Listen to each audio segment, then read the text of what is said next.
sacando. ¿Listo? ¿Ya? Buenas noches, mi nombre es Ana María Gómez, yo soy internista endocrinóloga, jefe de la unidad de endocrinología del Hospital Universitario San Ignacio y profesora de la Universidad Javeriana y miembro del número de la Asociación Colombiana de Endocrinología. Bienvenidos a esta conferencia, la cual, como ustedes ven, está patrocinada por Novo Nordisk. Mientras se van conectando, les pido el favor de que sigan las diferentes recomendaciones para que tengan pues la calidad en el sonido y poder seguirme en la presentación. La idea del día de hoy es hacer una revisión general de todo lo que se refiere a hipoglicemia. Vamos a hablar de la evaluación del riesgo de hipoglicemia y su enfoque en el paciente con diabetes mellitus.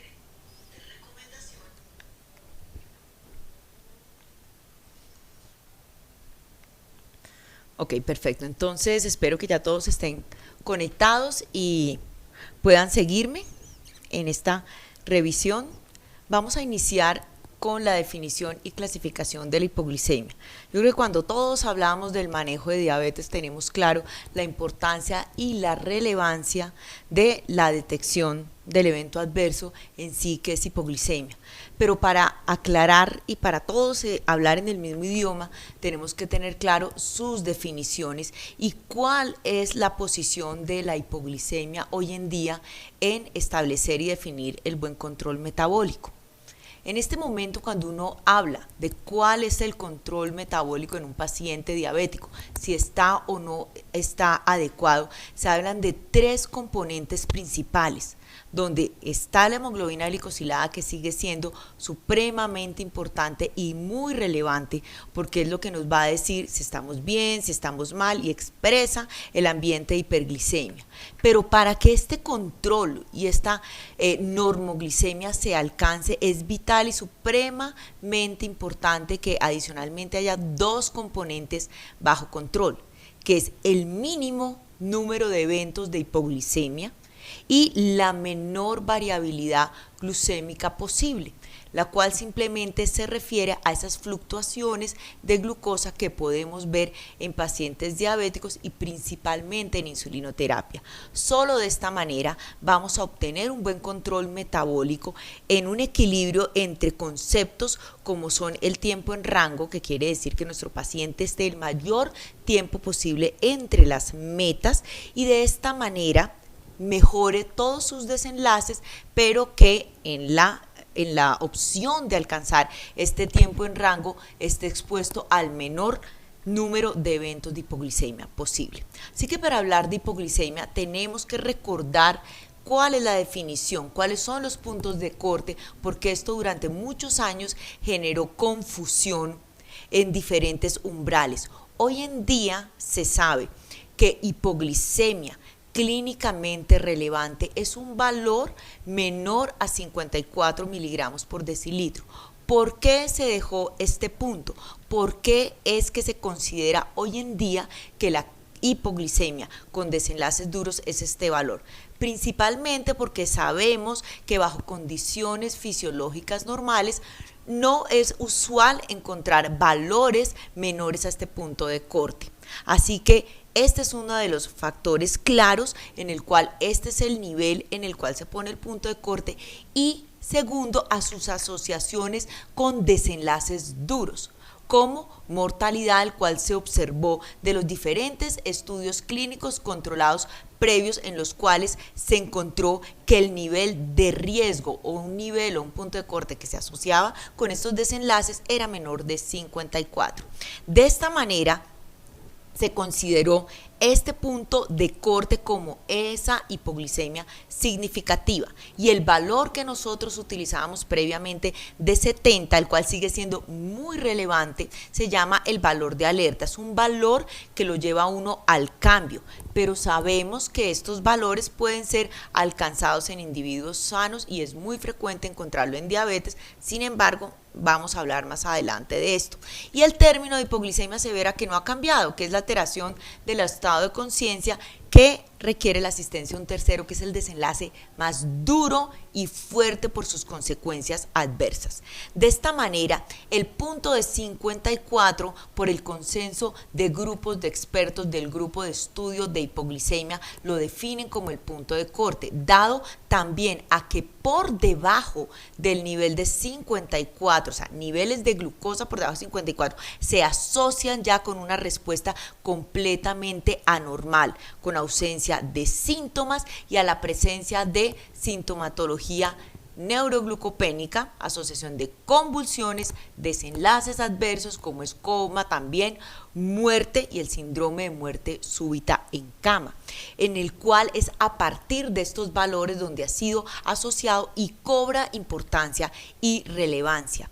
Y adicionalmente, porque se ha visto, como vamos a revisar más adelante, que este punto por debajo de 54 claramente es el factor de riesgo para presentar una hipoglicemia severa, que es aquel desenlace que queremos evitar al máximo en nuestros pacientes diabéticos. Si ustedes ven acá, en este estudio, en las líneas rojas, claramente vemos cómo valores menores a 54, que es la definición, son los valores en los cuales ya se ve, como pueden ver si asociamos en electrocardiograma, trazados de monitoreo electrocardiográfico con monitoreos continuos de glucosa o mediciones continuas en los cuales valores por debajo de 54 se asocian directamente con arritmias y alteraciones del QTc.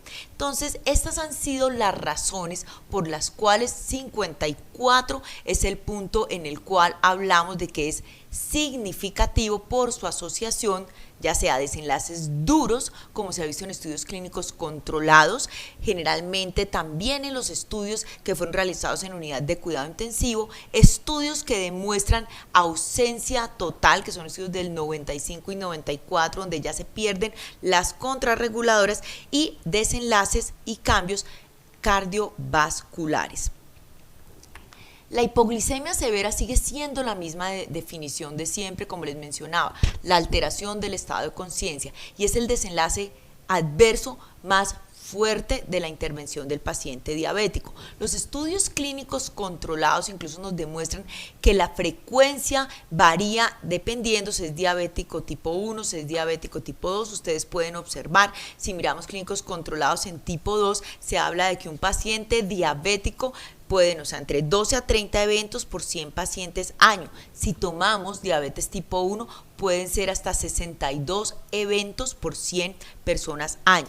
Pero, sin embargo, se sabe que en la vida real, en el mundo real, a lo que nosotros nos enfrentamos, estos valores son mayores. Acá comparto con ustedes un estudio que fue precioso de vida real en Colombia. Colombia participó, en el cual se hicieron diferentes encuestas y educación en hipoglicemia, y se hizo un registro de diferentes centros de atención, no solamente centros especializados, sino de atención primaria, en los cuales se evaluó la frecuencia de esa hipoglicemia. Y si ustedes ven, la frecuencia en vida real es mucho mayor a lo que nosotros vemos en los estudios clínicos. Se podría hablar que un paciente diabético puede tener de 3 a 4 eventos severos al año. Estos son pacientes insulinizados, pacientes nuestros en Colombia, en los cuales incluso una vez uno concientiza y educa al paciente, y el paciente ya es consciente del registro y de las consecuencias, son más estrictos en tener claridad del número de eventos, y se puede hablar que hasta 9 eventos por año pueden presentar. Entonces uno diría, ¿es una realidad? Sí. ¿Es frecuente? Sí. Es el evento adverso al cual no queremos llegar. Y esto es debido a las razones o consecuencias, más que razones, del impacto clínico de los eventos de hipoglicemia.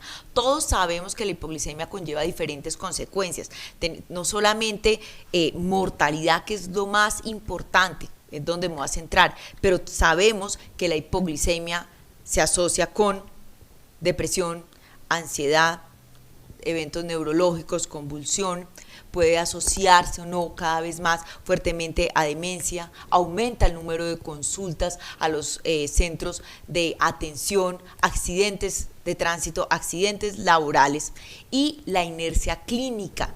O sea, el hecho de que un paciente presente un evento de hipoglicemia nos limita claramente optimizar el control. Y cuando uno habla de la inercia clínica, simplemente se refiere a no lograr las metas de un control metabólico adecuado. Simplemente no intensificar una terapia cuando toca por una razón específica. Y el uso de insulinas, que es la opción para alcanzar una meta, y el riesgo que puede conllevar a una hipoglicemia es la principal barrera para que nosotros como médicos no intensifiquemos y para que el mismo paciente rechace esta opción. Esto es interesante porque si ustedes ven, es unas encuestas a médicos de atención primaria y a especialistas, no solamente es atención en médicos familiares o médicos generales, incluso endocrinólogos, en los cuales cuando se hace la encuesta y se interroga por qué no intensifican al paciente, por qué no llevan a un paciente a un control estricto cuando para todos es claro que obtener el control metabólico, alcanzar una hemoglobina glicosilada es vital. Y si ustedes ven, la respuesta más clara es el temor al evento de hipoglicemia, la preocupación que hay alrededor de hipoglicemia, y claramente todos en las diferentes encuestas son claros en decir, si yo tuviera otra opción o si tuviera una intervención que no me incrementara este riesgo de hipoglicemia, sería más fácil y de esta manera evitar esta inercia clínica.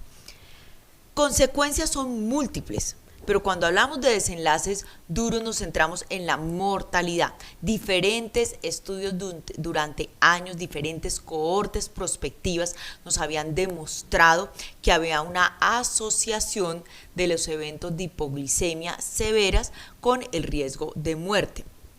Estos datos, como pueden ver acá ustedes, son tomados de un estudio clínico controlado donde se evaluó el desenlace de hipoglicemia severa y se logró seguir a los pacientes y evaluar cuál era la asociación y si el presentar un evento de hipoglicemia severa se asociaba con mayor mortalidad. Estos son datos tomados del estudio DEVOTE, que es un estudio al cual me voy a referir más adelante, pero lo que quiero que nos centremos acá es que ustedes revisen, como ven resaltado en la parte en el cuadro rojo, es cómo un evento de hipoglicemia previa severa incrementa la mortalidad por cualquier causa.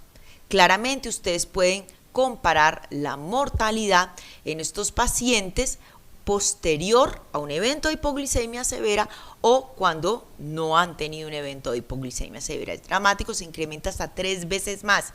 Y lo más impactante es el tiempo y la asociación de la muerte posterior a un evento de hipoglicemia, que eso no lo teníamos claro.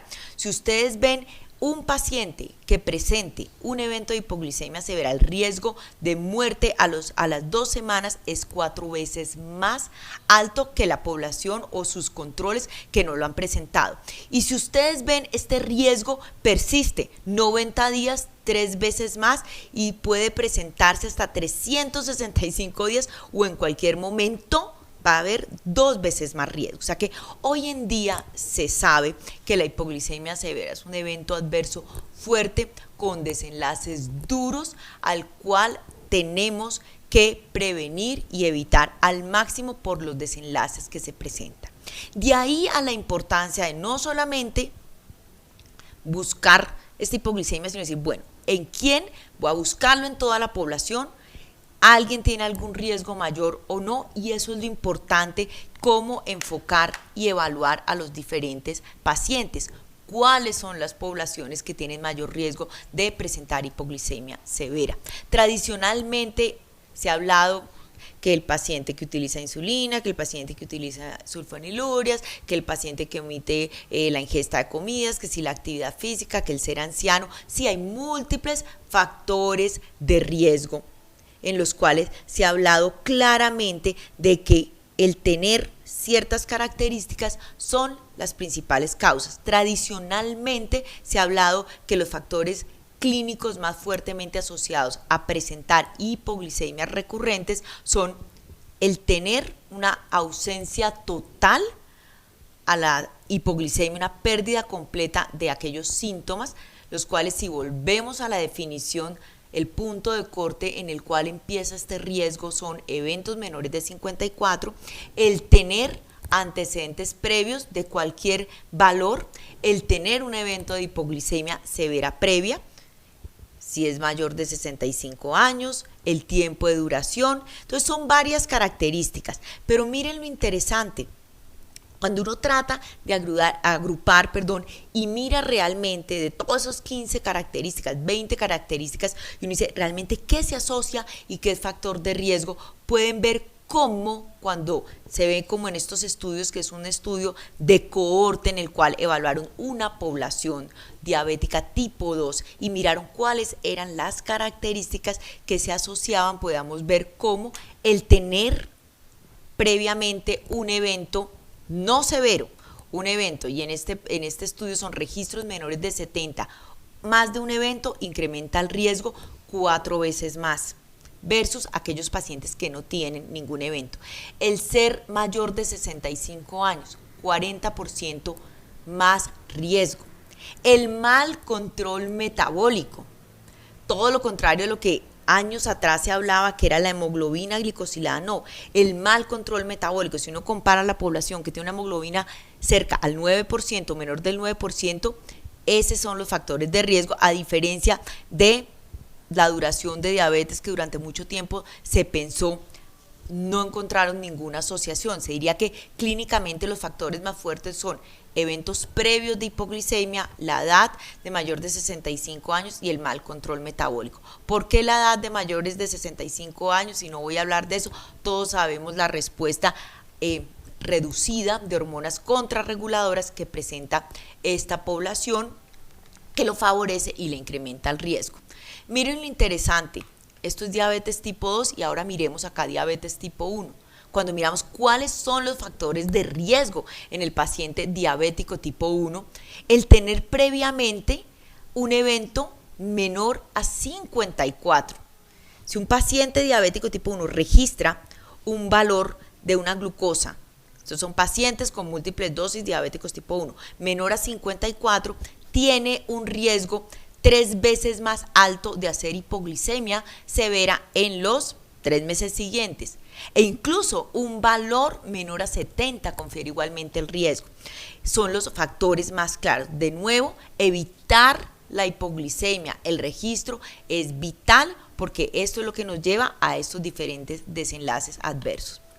Si miramos entonces, de acuerdo a la definición de hoy en día, que hipoglicemia clínicamente significativa es menor a 54 y vemos cómo se asocia a desenlaces adversos, uno se preguntaría, pero ¿qué tan frecuente es que una población hoy en día manejada, porque todo esto es de insulinoterapia, con análogos de insulina, primera generación, la gran mayoría, segunda generación, tengan eventos de 54, que es aquella hipoglicemia que es clínicamente significativa? Entonces, ¿cuánto es la frecuencia?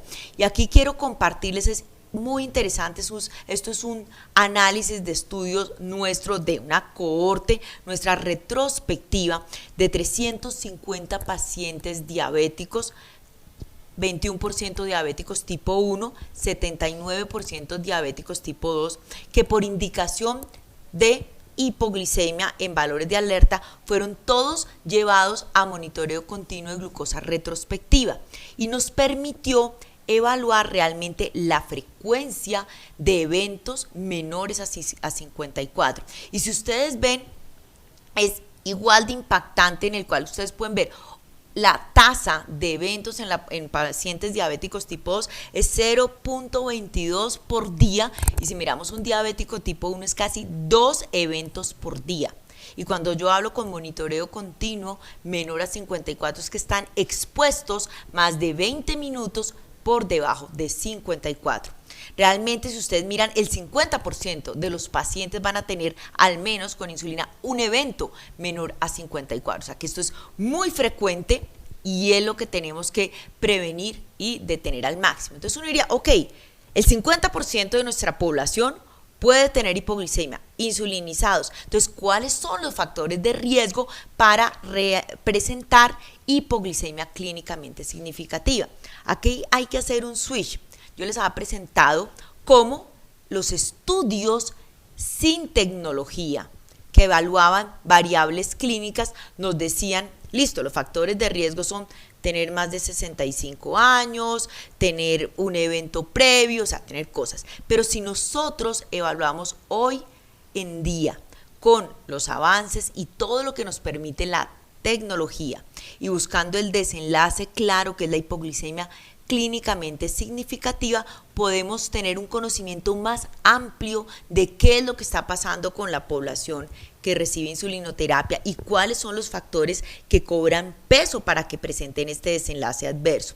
Esto es un análisis secundario, un objetivo secundario de uno de nuestros estudios previamente publicados, ahí está la referencia, en la cual evaluamos en una población de pacientes diabéticos tipo 2, todos insulinizados, con análogos de insulina, con historia al menos de un evento menor a 70, fueron llevados a monitoreo continuo de glucosa retrospectiva y lo que hicimos fue evaluar en esta población cuál era la razón o cuál era la causa de que los pacientes hicieran hipoglicemia en tiempo, en vida real. Hoy, ¿por qué mi paciente hace hipoglicemia? El día que presenta el evento, ¿cuáles son los factores asociados? Y es increíble si ustedes ven en la tabla 3, donde miramos el análisis univariado, ustedes pueden ver que ninguna característica clínica cobra importancia. Si nosotros ya colocamos un monitoreo y estamos evaluando el día que presenta el evento, porque toda la información previa son encuestas o se llena, el paciente no, si tuvo un evento de 70, entonces después uno mira, sería la edad, sería esto, acá miramos todo en tiempo real. Hoy tuvo el evento, ¿qué llevó el paciente al evento? ¿Será porque es anciano? ¿Será porque es renal? ¿Será porque presenta tal medicamento? Y si ustedes ven, o será porque tiene la hemoglobina glicosilada muy baja, y si ustedes ven, ninguna variable clínica se asoció a tener el riesgo. ¿Qué fue lo que realmente se asoció a presentar un evento de hipoglicemia, como pueden ver acá en la población diabética tipo 2? Las fluctuaciones de glucosa, la variabilidad de glucosa, esa fluctuación de altas y bajas o la inestabilidad. Si ustedes ven claramente en el análisis multivariado, el factor más fuertemente asociado a la hipoglicemia es la variabilidad glucémica, las fluctuaciones de glucosa, dado por el coeficiente de variación, independientemente a, como pueden ver acá, si el paciente tenía baja la tasa de filtración, si el paciente era coronario, si el paciente, o sea, lo que importa en el contexto general es cómo se lleva a ese buen control entre el menor riesgo en la mayor estabilidad. Y es así como el coeficiente de variación fue el principal factor asociado, definido como una alta variabilidad mayor a 36%. Si miramos diabetes tipo 1, porque es una población completamente diferente, uno diría, ok, ¿cuáles son los factores de riesgo? Vuelve y juega, un estudio similar, múltiples dosis, 100% insulina, análogos de insulina, pacientes en los cuales fueron llevados 73 pacientes a monitoreo continuo retrospectivo. Cuando evaluamos el valor de glucosa menor a 54, que ustedes ven, la tasa fue de casi 2 eventos por paciente día, vemos nuevamente que ninguna característica o variable clínica se asoció a presentar un valor menor a 54. El factor de riesgo más fuertemente asociado nuevamente fue el coeficiente de variación, la variabilidad glucémica. Miren acá lo interesante, 70. Yo les mostré previamente datos tomados del DSCT como un evento menor a 70 en un paciente diabético tipo 1 también marca el riesgo de hipoglicemia severa. así como el de 54, el de 70 también. 70 es un valor que nos lleva al cambio, optimizar la terapia porque no queremos que nuestro paciente esté en ese valor de alerta. Ya vimos cómo se puede asociar y de ahí la importancia de este estudio en el cual cuando uno maneja no quiere estar menor a 70, que se asocia a valores menor de 70. Si ustedes ven acá, si hay una diferencia al punto de 54, se encuentra que la hemoglobina glicosilada, pero no la baja, la alta, el mal control metabólico, las bajas tasas de filtración glomerular menor a 45 se asocia y nuevamente el coeficiente de variación, la variabilidad glucémica es el principal factor asociado. Así que esta es la razón por la cual hoy se sepa que la variabilidad glucémica es el principal factor de riesgo para hipoglicemia clínicamente significativa. Se sabe que esas fluctuaciones, como ustedes pueden ver en esta gráfica, entre altas y bajas, ese yo-yo, y perdón la expresión, es el principal factor de riesgo. Que a mayor variabilidad glucémica determinada por coeficiente de variación, mayor eventos de hipoglicemia. Esto lo presentó Monnier tanto en diabetes tipo 1 como en tipo 2. Y posteriormente nosotros con 2 publicaciones demostramos que el mejor método, el más sensible y específico para hablar de hipoglicemia clínicamente significativa, realmente sí es el coeficiente de variación. Es la métrica que mejor tiene el área bajo la curva y esta es la razón por la cual hoy todos los diferentes consensos y guías internacionales recomiendan que entre los 3 aspectos para el control metabólico, hemoglobina glicosilada, no eventos de hipoglicemia, viene la variabilidad glucémica, dada esta importancia. Y tiene mucha lógica. Muchos me han visto y ya nos conocemos esta gráfica y sabemos cómo una hemoglobina glicosilada por sí sola no nos puede decir nada. Esto es un ejemplo de 2 pacientes con una misma hemoglobina glicosilada 7.8, mal control, en los cuales a los 2 se debería intensificar la terapia. Pero si no miramos más allá de las glucometrías capilares, donde lo ven resaltado en azul, si ustedes ven, los 2 pacientes tienen el mismo valor antes del desayuno, después del almuerzo y antes de la cena. 3 glucometrías similares, la misma hemoglobina glicosilada, pero miren que el tratamiento y la opción y la intervención es diferente. Uno de los pacientes, el paciente B, ustedes ven que fluctúa claramente y está haciendo hipoglicemias nocturnas. Tiene una variabilidad alta a diferencia del paciente A. Y la intervención sería completamente diferente. Sería reducir la variabilidad glucémica, por ende, reducir el riesgo de hipoglicemia que está haciendo y de esta manera optimizar el control.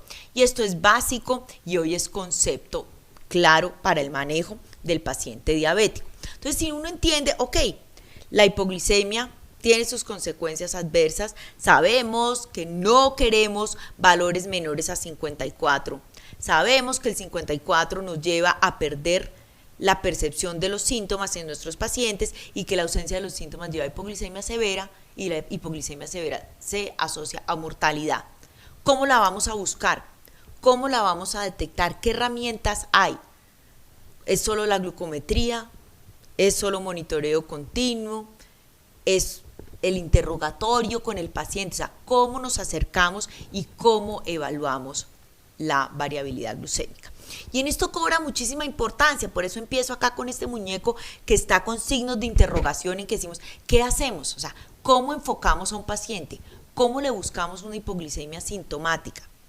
Que es suficiente llevar al automonitoreo capilar, porque uno dice, listo, yo detectaría, busco, a todos les hago 7 glucometrías, les hago glucometrías nocturnas, a todos les pongo un monitoreo, y esta preocupación, esta inquietud también fue parte nuestra de uno de nuestros estudios en los cuales quisimos valorar. Es imposible llevar a todos a un monitoreo continuo de glucosa. Estos datos aún no están publicados, unos datos súper interesantes para nuestro sistema de salud, para el enfoque en quién se podría realizar. Y lo que hicimos nosotros fue tomar de toda la población a la cual en diferentes estudios le realizamos monitoreo continuo retrospectivo, que son más de 350 pacientes diabéticos tipo 1 y tipo 2, analizamos cuáles eran los factores realmente que se asociaban a alta variabilidad glucémica.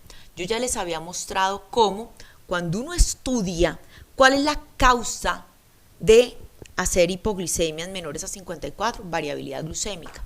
¿Cuáles son los factores o causas asociados a 70? Variabilidad glucémica, la enfermedad renal, si el mal control metabólico. Entonces uno diría, ok, si la variabilidad glucémica es tan importante, ¿la busco en todos o a quién? ¿O hay alguna característica que me diga a quién le debo buscar activamente variabilidad glucémica, porque es el principal factor de riesgo? Y esta fue nuestra inquietud. Y como el gold estándar es monitoreo continuo de glucosa, con costos más altos que un automonitoreo capilar, pues es de vital importancia. De esta manera, ¿qué hicimos nosotros? Analizamos todas las variables y características clínicas de todos los individuos y miramos su asociación con tener una variabilidad mayor o no a 36, que es lo que define variabilidad glucémica. Y cuando vimos, para hacerlo corto, en el análisis multivariado, sorpresivamente nos dieron las características asociadas a tener alta variabilidad, que ya la veníamos viendo en los factores de riesgo asociados clínicos a hipoglicemia. Si ustedes ven, tampoco es tan alta la variabilidad. Miren, el 25% de toda la muestra tenía alta variabilidad glucémica. Cuando vemos cuáles son las características clínicas asociadas, está la tasa de filtración. Este mensaje es importantísimo. Pacientes con enfermedad renal crónica, diabéticos tipo 2 y 1, con tasas de filtración menor a 45, tienen casi 3 veces más probabilidad de tener alta variabilidad glucémica. El mal control metabólico, que eso ya se había descrito, si recuerdan que les mencioné en estudios de cohorte donde evaluaban a los diabéticos tipos a quién les da hipoglicemia severa, el mal control metabólico. Y la historia previa de hipoglicemia, el tener historia previa, y acá no es previa de severa, previa de autonómica, no, registros menores a 70. Mensaje claro, en quién debería uno decir, tengo que evaluar variabilidad glucémica, enfermedad renal crónica, el mal control metabólico, independiente de tipo 1, tipo 2 e historia de hipoglicemia. Igualmente, ¿qué favorece tener más bajo la variabilidad glucémica? Que es interesantísimo. Factores protectores, el uso del GLP-1 asociado a la insulinoterapia, el uso de inhibidores de DPP-4 y la presencia de metformina. Ok, entonces, uno es cómo se busca y se enfoca. Busquen siempre cuál es la población de mayor riesgo de variabilidad glucémica. Búsqueda de falla autonómica. Dinámica, ¿cómo vamos a juzgar la falla autonómica si simplemente es no tener síntomas de hipoglicemia? Entonces, sabemos que la falla autonómica es la principal causa de hipoglicemia severa, incrementa hasta de 6 a 9 veces el riesgo de hipoglicemia severa. Esto es un estudio viejo, pero súper interesante, en el cual miraron cuáles eran, esto es clínico, cuáles eran los factores de riesgo asociados a hipoglicemia severa. No fue la edad, no fue el tiempo de evolución para ellos, no fue las otras variables clínicas, simplemente fue el tener una percepción anormal, no tener síntomas a la hipoglicemia aumenta 2 veces más el riesgo de un evento severo. Y recuerden que ese punto es 54. ¿Cómo se debe buscar? Se recomienda cuestionarios, es súper sencillo el uso de cuestionarios, pero ojo, que estén validados al español. Actualmente acá en Colombia está validado el cuestionario de Clark, que ya se los voy a mostrar. Entonces, ¿cómo vamos a buscar la hipoglicemia asintomática, que es el principal factor de riesgo de severas, que es la que se asocia a desenlaces duros? Entonces, ¿en quién debería uno buscar asintomática? En aquel paciente que ya ha tenido obviamente una severa previa, en aquellos pacientes que reciban insulina y por factores clínicos tengan neuropatía diabética, tengan más de 65 años, tengan múltiples valores de hipoglicemias no severos en los últimos 6 meses, o aquel paciente que no tiene nada de eso, pero se encuentra en insulina y realizamos el cuestionario de Clark y nos da positivo. A esos pacientes inmediatamente deben ser llevados a un registro estricto de monitoreo continuo de glucosa o más de 7 puntos como mínimo. Miren tan sencillo el cuestionario de Clark. El cuestionario de Clark lo llenan y luego por experiencia ni siquiera 3 minutos se van a demorar llenándolo. Y lo más importante, está validado al español, lo tenemos que hacer parte de nuestra práctica clínica en todos los días, donde hay una pregunta súper sencilla. Si ustedes ven, es la primera pregunta: ¿siempre tiene o no síntomas cuando el azúcar está bajo? Si el paciente dice sí, simplemente es normal, olvídense. Pero si el paciente le dice algunas veces tengo síntomas o yo ya no tengo ningún síntoma, uno hace completamente el cuestionario, lo continúa y está validado que 4 R's, donde ustedes ven ahí el registro, lo pueden descargar, lo pueden sacar en Google, está plenamente validado, súper sencillo, 8 preguntas. Si 4 preguntas, como ven ustedes, son positivas, el paciente tiene una percepción anormal. Se puede hacer el diagnóstico de falla autonómica y este paciente debe ser intervenido. Ok, entonces ya casi para terminar, ¿cómo nos acercamos al paciente que está presentando hipoglicemia, que tiene falla autonómica? Hubo un consenso que se presentó en el 2013 que hace parte del trabajo del grupo de la Asociación Americana de Diabetes y Europea, en el cual vienen trabajando precisamente en todo lo que es hipoglicemia. Fueron ellos los que cambiaron los puntos de corte y fueron ellos los que nos dan esas recomendaciones de cómo acercarnos al paciente, y son 7 puntos súper claros. Una vez usted detecta falla autonómica por el cuestionario, porque ya tuvo severa, porque le hizo un monitoreo continuo de glucosa, porque tiene múltiples de clínicamente significativos, nos dan 7 puntos. Educación, automonitoreo. ¿Cuáles son las opciones? Educar al paciente en hipoglicemia, incrementar el automonitoreo, educación en dieta, educación en ejercicio, modificación completa del tratamiento y el acceso a tecnologías como monitorización continua en tiempo real. Y esto es importantísimo, miren, la educación. O sea, todos dirán, no, pum, van a decir de una vez que la tecnología, que el uso de monitoreo continuo. No, miren, esto es una evidencia y vuelve y sale otra vez del estudio IOHAD. Colombia, el sentarse usted, educar a su paciente, concientizarlo en qué es la hipoglicemia, cuáles son las consecuencias adversas, tiene un impacto dramático en el mismo paciente. Miren estos datos en los cuales ustedes pueden comparar tanto población diabética tipo 1 y tipo 2.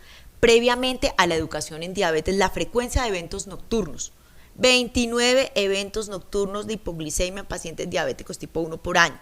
Posterior a la educación, una reducción significativa. Miren los pacientes diabéticos tipo 2, hipoglicemias nocturnas, solamente con educar en la consulta y concientizar al paciente. Automonitoreo. ¿Qué pasa después de que un paciente presenta un evento de hipoglicemia? Esto nos sirve a nosotros para los costos. Mire, lo más común, y estos son datos de Colombia, ¿qué hace el paciente después de tener un evento de hipoglicemia? Inmediatamente la conducta o la práctica más común es aumentar el automonitoreo, aumentar la frecuencia del registro de glucometrías. ¿Qué nos dice el consenso? Ustedes deben indicarle a su paciente después de un evento, o si el paciente no ha tenido un severo pero no tiene síntomas, en incrementar el automonitoreo. No hay nada que hacer.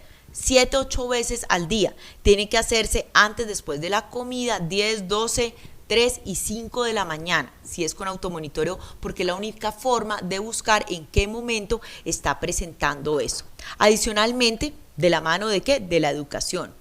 Alimentación, no me quiero demorar, hay evidencias, en la diabéticos tipo 1, el conteo de carbohidratos es vital. Estos son metaanálisis donde demuestran y comparan contar carbohidratos versus no contar. El impacto es dramático en la hemoglobina glicosilada, igualmente el impacto en hipoglicemia es similar. Recomendaciones de actividad física, o sea, también. Esto es simplemente cero, no tiene ningún costo, es sentarse con el paciente.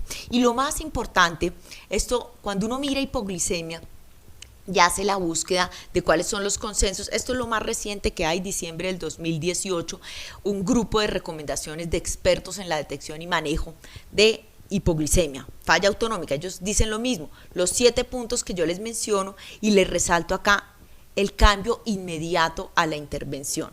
Lo más triste y lo que uno más comúnmente ve en los pacientes que hacen hipoglicemia es que no cambian la intervención, no modifican. Y realmente la hipoglicemia debe llevar a un cambio de la intervención farmacológica. Todos sabemos, y no me voy a demorar en esto, que el uso de análogos de insulina, primera o segunda generación, son más seguros en términos de hipoglicemia cuando uno compara con las insulinas convencionales. Y es así como todos el grupo de expertos nos dicen, antihipoglicemia, uso de análogos de insulina. Es lo primero, evaluar, ajustar y modificar. Pero lo más importante entonces es si el desenlace más fuerte es la hipoglicemia severa en pacientes con falla autonómica, con características clínicas, variabilidad, los pacientes ancianos, pacientes de riesgo, que son los que se llaman las poblaciones de alto riesgo para hipoglicemia. Uno piensa entonces cuál es la evidencia y cuáles son las intervenciones seguras en estos individuos. En esto es interesante porque cuando uno va y mira los estudios clínicos que han sido realizados en poblaciones de riesgo, encuentra que los análogos de primera generación, Glargina 100, y análogos de segunda generación, Degludec y U300, han sido evaluados en estas poblaciones y nos dan beneficios para reducir el riesgo de hipoglicemia severa, que es el desenlace más duro.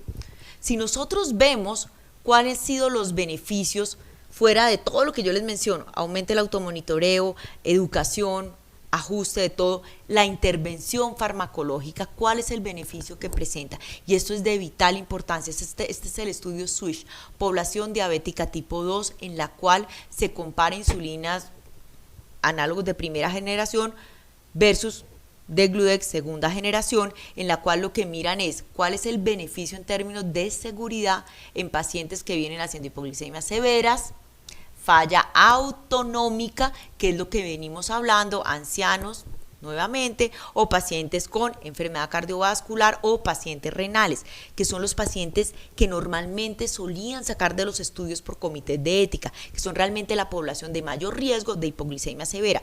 Y si ustedes ven, estos análogos de segunda generación, en este caso Degludec, claramente reduce tasa de eventos de hipoglicemia nocturna, como lo pueden ver, y tasa de eventos de hipoglicemias severas. 4 veces riesgo de muerte a los 15 días después de un evento. Estos fármacos nos favorecen.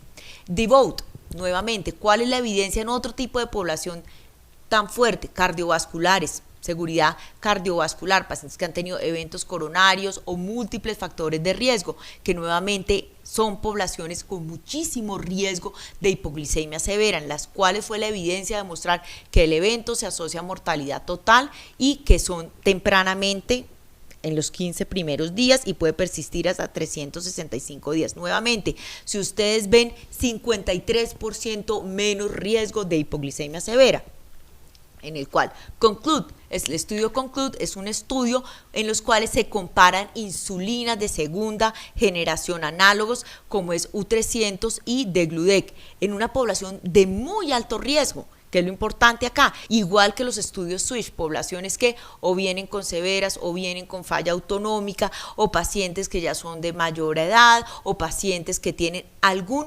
riesgo mayor. Si miramos un desenlace primario en seguridad, no hay diferencia si metemos todas las frecuencias de hipoglicemia, y uno podría decir, podemos dar estos análogos de segunda generación en poblaciones de riesgo, y ese es el mensaje, o sea, son las intervenciones de cómo debemos modificar, y que tenemos análogos de segunda generación que son superiores cuando comparamos en las poblaciones de riesgo de hipoglicemia severa estas ventajas. Miren lo interesante del estudio Conclude, aunque no fue su desenlace objetivo primario, pero si nosotros miramos en poblaciones de alto riesgo el número de eventos de hipoglicemia severa entre insulina degludec e insulina U300, vemos claramente cómo es menor el número de eventos de estas hipoglicemias severas significativamente, lo cual le da a uno una seguridad y tranquilidad en el enfoque de estos pacientes.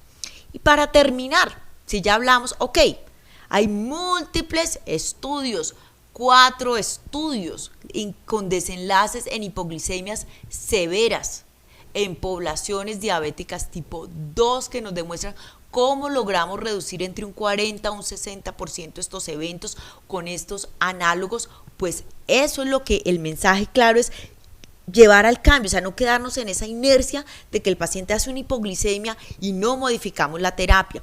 Y otro concepto ya para terminar: sí, las mismas guías nos dicen variabilidad glucémica es el principal factor de riesgo. ¿Qué podemos hacer para la variabilidad glucémica? Entonces sabemos que es lo mismo: recomendaciones de ejercicio, recomendaciones de conteo, utilizar monitoreo continuo en tiempo real. Pero miren este estudio interesante, este estudio también es de nuestro grupo, publicado el año pasado. ¿Qué hicimos nosotros? Evaluar el impacto de análogos de segunda generación en la variabilidad glucémica. ¿Qué hicimos? Evaluamos el cambio de pacientes que venían presentando con análogos de primera generación, glargina o de temir, hipoglicemia. Y lo que hicimos fue evaluar la variabilidad glucémica pre y posterior al cambio de insulina degludec. Y es increíble que para mí esto es el resultado detrás o la causa por la cual se reducen los eventos clínicos de hipoglicemia con esta insulina. Porque si ustedes ven, se logró una vez 3 meses después de la intervención con insulina degludec reducir la variabilidad glucémica en un 11%. Y uno diría, ¿un 11% qué? ¿Eso es relevante clínicamente o no? Increíble. Mire, después del cambio y no se modificó ni dieta ni bolo, ustedes ven cómo se reduce los eventos, y todo esto es clínicamente significativo, los eventos totales diurnos y nocturnos de valores por monitoreo continuo menor a 54.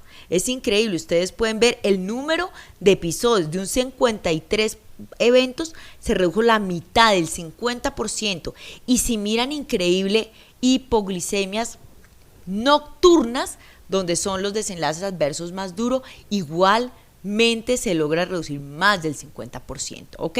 Entonces, ya para terminar, mi conclusión de todo esto es: hoy en día los componentes del control glucémico no solamente se centran en la hiperglicemia, es supremamente importante el alcanzar la hemoglobina glicosilada, pero el alcanzar esta hemoglobina glicosilada va ligado a reducción de eventos de hipoglicemia y reducción de las fluctuaciones de glucosa, las cuales son el principal factor de riesgo de hipoglicemia. Así que debemos buscar activamente la hipoglicemia en nuestros pacientes. Tenemos que trabajar al revés. No es correcto esperar a que sea el paciente el que nos llegue al consultorio refiriéndonos los eventos de hipoglicemia. Nosotros debemos educar y buscar activamente la hipoglicemia. Ya les mostré cómo en el estudio IOHAT, el grupo de Colombia, los datos nuestros locales, solamente con la educación logra tener un impacto en reducción significativa de hipoglicemias severas.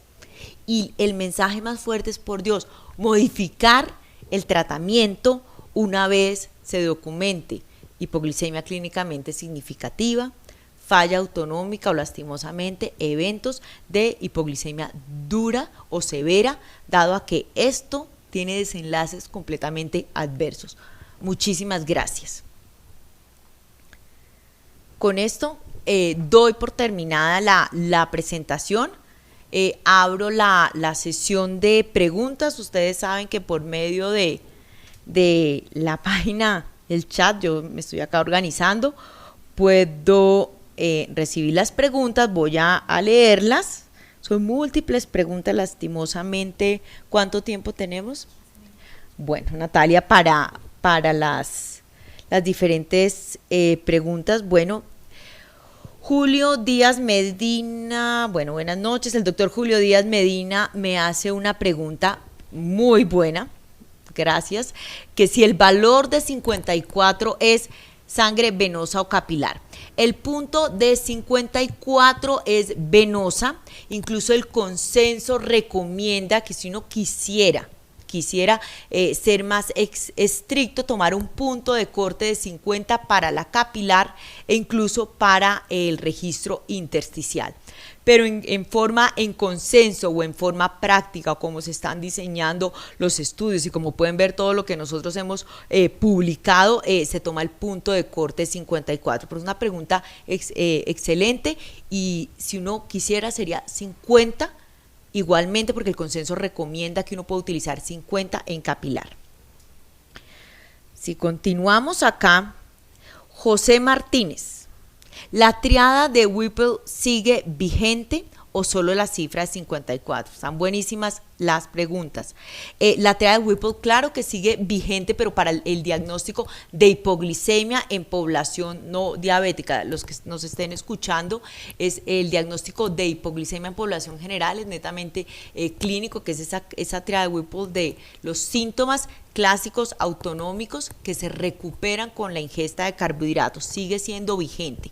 Estos valores de 54 que hablo yo es un consenso para unificar los conceptos del paciente diabético, ya sea tipo 1, tipo 2, de acuerdo al punto crítico a partir del cual se puede asociar a desenlaces adversos, y ese es el punto de 54. Muy buena pregunta, José, también. Kate Palacio, otra pregunta. En pacientes hipoglicémicos no asociados, ¿los rangos son iguales? Entonces, Kate, la pregunta la podemos complementar con la triada de Whipple, y esto vienen siendo pues valores apartes. Hoy me he centrado solamente en población diabética, y estos 3 puntos de corte y todo lo que hemos discutido solamente se aplican para población diabética. Arlencita Mora, doctora, ¿cuál es el enfoque y manejo para paciente con hipoglicemia no diabética? Pues sale fuera totalmente del scope del contexto de esta conferencia, pero recuerden que la hipoglicemia del paciente no diabético, estamos pensando ya en otras cosas, insulinomas, el test de ayuno, es otro capítulo que abre súper interesante y valioso, pero nuevamente lo que revisamos hoy no se aplica. Lo que revisamos hoy es hipoglicemia en el contexto únicamente del paciente diabético. Juan José Pino, está claro que los pacientes con riesgo de hipoglicemia asintomática, perdón un momento porque me entraron como 20 y se me corrió eso. Es suficiente, Juan José, perdón. Está claro que los pacientes con riesgo de hipoglicemia asintomática se benefician del monitoreo, pero los pacientes con alto riesgo de variabilidad también estaría indicado. Excelente pregunta. Sí, realmente sí.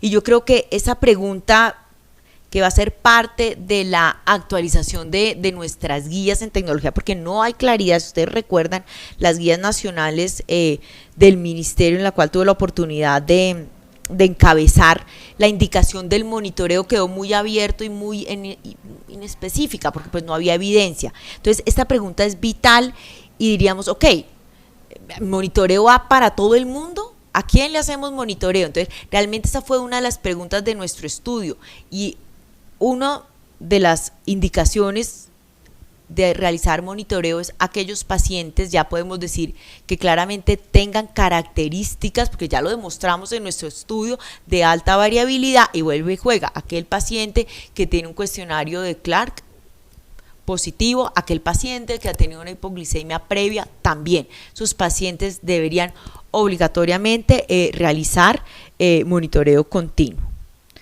Jenny Tatiana, si todos mis pacientes están con insulina hoy y presentan hipoglicemia, ¿debo pasarlos a análogos de insulina? Gracias. Bueno, la pregunta es vital. O sea, si son pacientes diabéticos tipo 1, nuestras guías nacionales y el ministerio nos avala por la seguridad, por calidad, por grupo de expertos. La respuesta es el 100% de los pacientes diabéticos tipo 1 hoy en día en Colombia tienen que estar con análogos de insulina, el 100%, eso no se discute.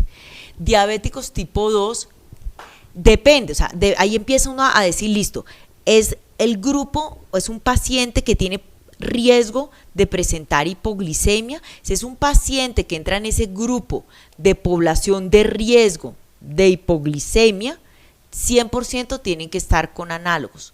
Si un paciente realmente que nunca ha estado expuesto a una insulina, diabético tipo 2, y vamos a iniciar una basal solamente, no tiene riesgo de hipoglicemia, no ha recibido insulina previa, realmente si ustedes ven la literatura y las recomendaciones, cualquier insulina podría ser basal, pero una vez su paciente presente hipoglicemias, el manejo y la opción es cambiar por una insulina más segura y dándole respuesta si debería recibir y ya en ese momento análogo de insulina. Leonardo Pino, nuevamente, ¿es suficiente con identificar factores de riesgo para hipoglicemia, asumo que son los clínicos, o hay que realizar un estudio de variabilidad glucémica, siempre para indicar el uso del degludec? Bueno, acá esta pregunta es súper importante para tratar como de aclarar. Los factores de riesgo de hipoglicemia general, o sea, clínicos, si nosotros dijéramos, bueno, vamos a mirar todos los pacientes diabéticos que existen en una EPS, en una ciudad, en un centro de atención, hombre, ya hay un estudio supremamente importante en diabetes tipo 2 que nos dice, hay unas características clínicas que se asocian, mayores de 65 años, el tener un evento previo de hipoglicemia, el mal control metabólico. Entonces ya ahí con esos pacientes nosotros diríamos, ok, esta es una población de alto riesgo, ¿cierto? En los cuales voy a buscar activamente la hipoglicemia. Entonces uno diría, ok, ¿cómo puedo evaluar? Lo educo, lo interrogo, puedo aplicar el cuestionario de Clark, que son 8 preguntas, ¿cierto? Puedo mirar si tiene factores de riesgo de variabilidad glucémica y esos pacientes serían los que se benefician de una intervención intensiva y una búsqueda más activa. Entonces vamos depurando un grupo gigante. Uno podría, el consenso que es del 2013 dice, mire, si usted igual documenta hipoglicemia y busca, puede ir a hacer una registro capilar intensivo. Yo no estoy diciendo todos, aunque el gol estándar para esto es monitoreo, sabemos los costos. Si ustedes lo documentan, no tienen acceso, la mejor forma es un monitoreo intensivo capilar, postprandial, antes de acostarse, 3 de la mañana, 5 de la mañana, durante varios días consecutivos. Eso es mejor que no hacer la parte nada. Y para indicar el uso del degludec, los estudios han sido netamente clínicos. No hay que hacer un monitoreo, no hay que buscar variabilidad. Solamente hagámoslo al revés. ¿Dónde degludec? Porque la pregunta está dirigida a la insulina degludec. Entonces miramos los estudios SWISH. ¿En quiénes? Pacientes diabéticos tipo 2 o tipo 1 con hipoglicemias severas, fallas autonómicas, ancianos, factores de riesgo, cardiovasculares. Ahí está la respuesta. Ese paciente puede ir a degludec. Alejandra Vargas, ¿cómo vamos de tiempo? Natalia me cuenta. ¿Cómo puede determinarse cómo puede determinarse el coeficiente de variación sin el uso de monitorización continua? Ok.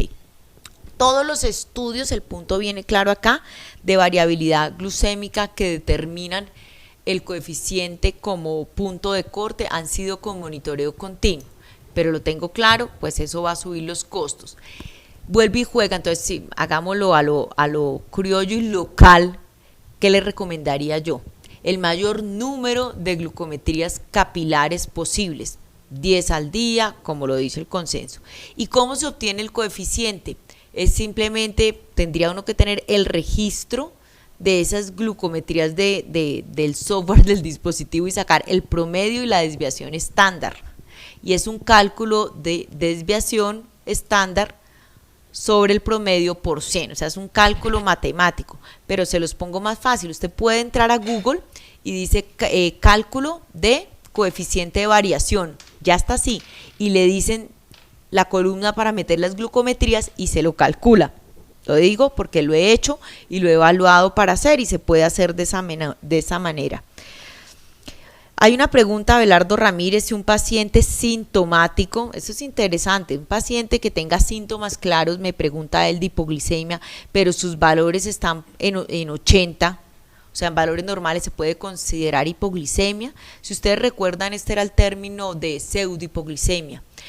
Los pacientes diabéticos que ven con muy mal control metabólico, cuando uno empieza a intensificar la terapia y a mejorar el control y a llegar a los valores normales, hacen síntomas en rangos de normalidad.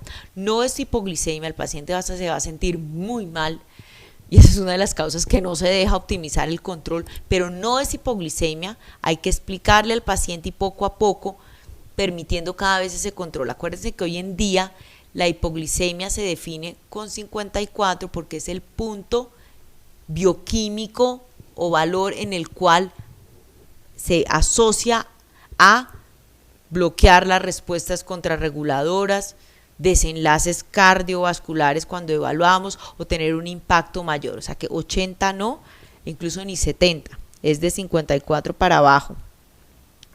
Bueno, Antonio López me pregunta una inquietud personal y está válida. ¿Hay algún efecto, tendría algún efecto para estos cambios metabólicos en pacientes menopáusicas? El estudio IOHAT estudió esta condición. La gran mayoría, más del 70% de todos estos estudios, no solamente el IOHAT, que es como el 50%, son mujeres ya en edad menopáusica, o sea que los resultados pueden aplicarlos.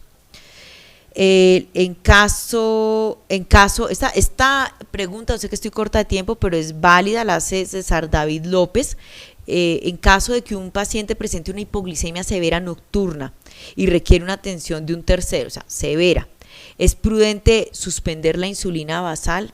No es prudente suspenderla de una, o sea, estricto y quitarlo. Lo prudente es, como les mencioné, siempre evaluar, ok, ¿qué es lo que está pasando? ¿Qué tratamiento tiene? ¿Cuál es la dosis? ¿Qué omitió? ¿No comió? ¿Tomó trago? ¿Hizo ejercicio? Siempre lo más importante que quiero que les quede, no importa que no les quede lo de monitoreo ni nada, es la educación, porque es lo más económico y es lo más fuerte, es la educación alrededor del evento para lograr prevenir nuevamente un evento con desenlaces adversos. ¿Cómo voy, Natalia? Hay muchísimas, ¿sí? Bueno, listo. En poblaciones, esta es muy interesante, el doctor Juan Víctor González Alfaro. Buenas noches, doctora. En población con situación económica baja, ¿cómo podría realizar el automonitoreo? Entonces, el automonitoreo es el capilar, que es el gold estándar ambulatorio. Mi mensaje sería: el automonitoreo debe ir obligatorio de la mano de insulina. Entonces, uno no puede prescribir insulina sin automonitoreo.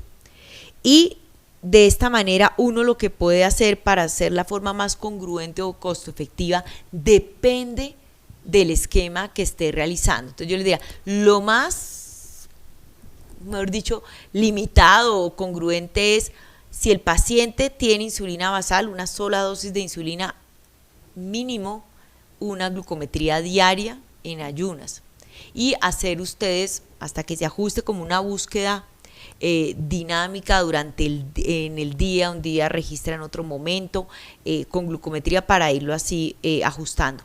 Pero nada que hacer, si un paciente ya está con múltiples dosis de insulina y es basal bolo mínimo de 3 a 4, eso es no hay forma de decirles yo, hay otra forma, porque ya sería una mala práctica. Insulina va detrás de registro y de automonitoreo.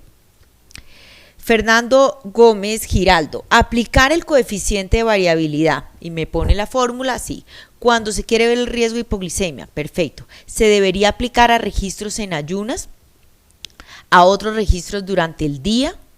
¿Cuántos registros se deben tomar para que sea confiable en tipo 1 y tipo 2?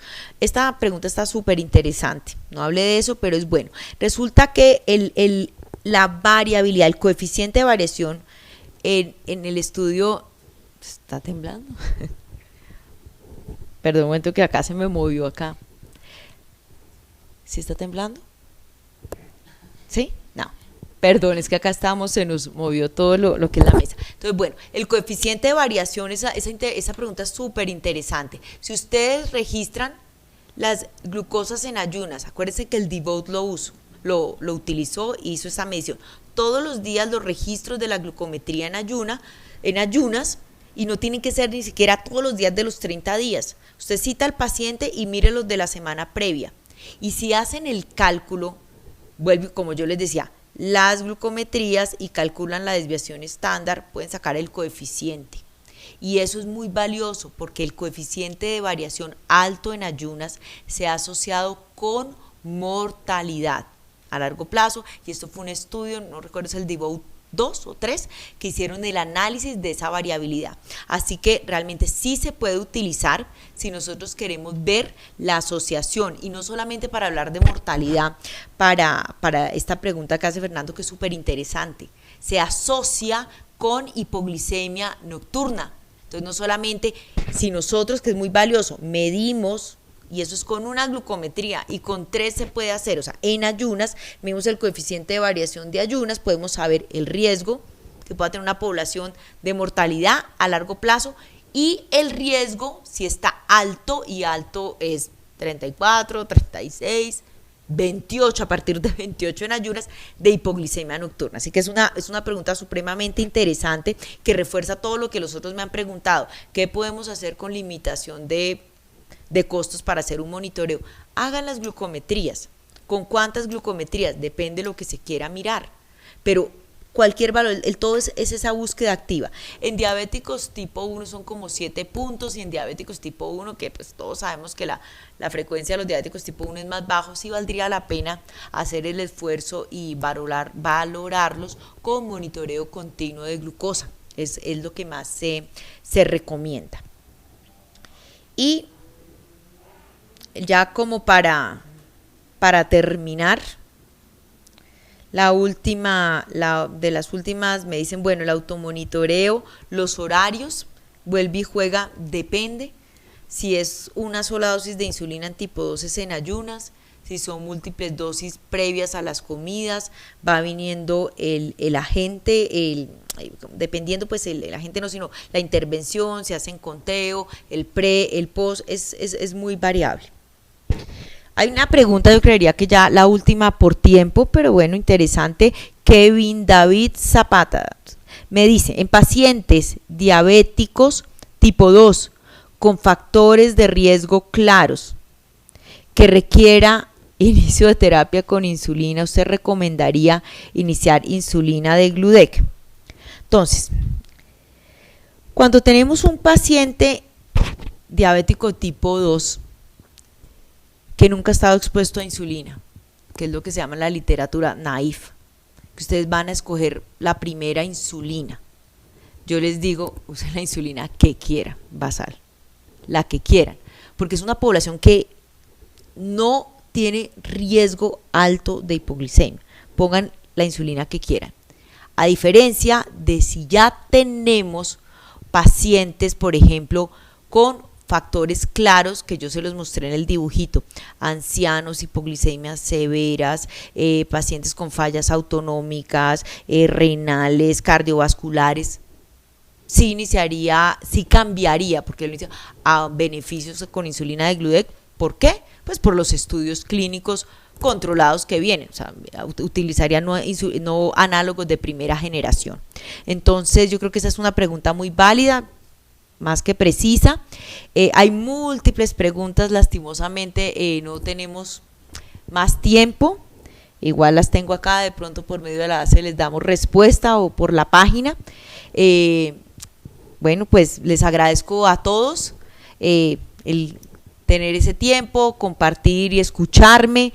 De verdad quedo muy contenta por toda la actividad y la logística de múltiples preguntas. De verdad me voy a comprometer a ver si alcanzo a darles todos respuestas. Espero que les haya servido muchísimo y que la pongan realmente en práctica para el bienestar de nuestros pacientes. Y bueno, les deseo a todos una muy buena noche y muchísimas gracias nuevamente.